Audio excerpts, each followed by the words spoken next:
जब तुम्हारे अंदर त्याग की क्षमता आ जाती है, अब कुछ देखने का मन नहीं है, नहीं देखन की चाह है, नहीं सूंघन की चाह, नहीं मिलने की चाह है, केवल तन निर्वाह। वैज्ञानिक कौन बनता है? जो अपने मन को नियंत्रित करता है और शक्तियों को नियंत्रित करके देखो तो तुम्हारी जिंदगी में चमत्कार क्या होता है। जब महिलाएं भोजन बनाती है, किसी भगोना में पतीली में जब दाल को चढ़ाती है, 1 घंटे तक आग जलाती रहती, दाल नहीं पकती है।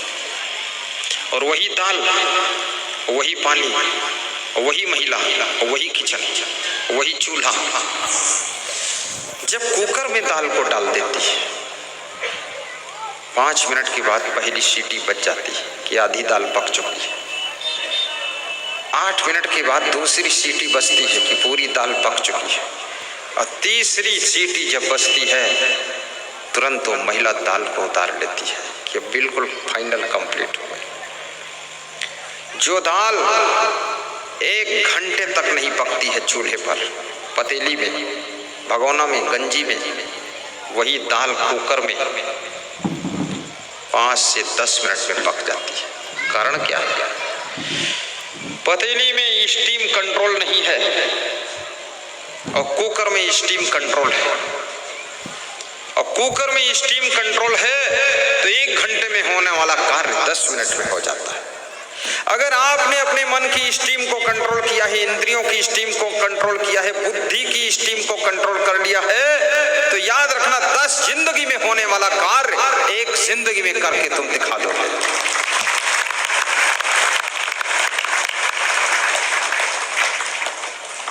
लेकिन अपनी स्टीम को तो कंट्रोल करो। सबसे पहले अपनी दृष्टि कंट्रोल करो। दृष्टि, फिर श्रवण को कंट्रोल करो, कानों को, और उसके बाद तुम अपनी वाणी को कंट्रोल करो कि बोलना क्या है। जीवा को कंट्रोल करो, खाना क्या है। और उसके बाद अपने पैरों को कंट्रोल करो, जाना किस राह पर। फिर हाथों को कंट्रोल करो, इन हाथों से करना क्या है, क्या नहीं करना है। और फिर अपने दिमाग, बुद्धि को कंट्रोल करो, इस बुद्धि से सोचना क्या, याद क्या करना है। और यदि ये सब कंट्रोल करने की क्षमता तुम्हारे पास में आ गई तो एक बात याद रखना, जो आज तक 40 साल में तुम नहीं पा सके हो, वो 4 साल में पा जाओगे। कंट्रोल करके देखो तो। बहुत से लोग कहते हैं हमको कुछ याद ही नहीं होता है, और मैं कहता हूं मुझे तो 3 मिनट में श्लोक याद हो जाता है, 1 मिनट में चौपाई, 1.5 मिनट में दोहा, और 3 मिनट में श्लोक संस्कृत का फट से रेडी। नियंत्रण, एकाग्रता, concentrate of mind in life to success. जिंदगी को सक्सेस बनाना है, कंसंट्रेट होना सीखो। और सबके पास में एकाग्रता है। जिस समय क्रिकेट खेलने वाले खिलाड़ी क्रिकेट खेलते हैं तो कितना अपने को कंसंट्रेट करते, एकाग्र करते हैं, हर समय ध्यान गेंद पर रहता होगा। और फिर वही खिलाड़ी सचिन तेंदुलकर बनता है, वही खिलाड़ी 1 नंबर पर आता है। अर्जुन से पूछा गया तुमको क्या दिख रहा है? उसने कहा कि मुझे मछली की आंख दिख रही। अन्य राजकुमारों से पूछा गया तुझे क्या दिख रहा? उसने कहा मछली दिख रही। किसी ने कहा मछली का पेट दिख रहा है। लक्ष्य ही दिखाई देना चाहिए, लक्ष्य के विपरीत कुछ दिखाई ना दे, लक्ष्य के अतिरिक्त कुछ दिखाई ना दे। तुम्हारे जीवन का लक्ष्य क्या है?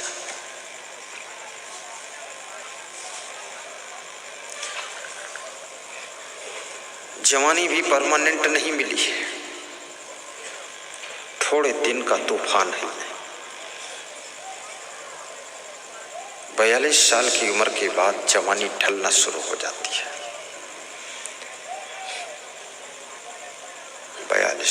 49 साल की उम्र के बाद जवानी का जोश उतर जाता है। 56 साल की उम्र में बुढ़ापा में तुम प्रवेश होते हो।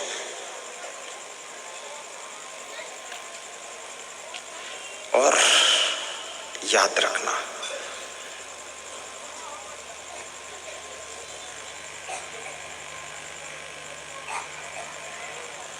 तिरसठ साल की उम्र में तुम एहसास करते हो कि मैं बूढ़ा होने लगा हूं,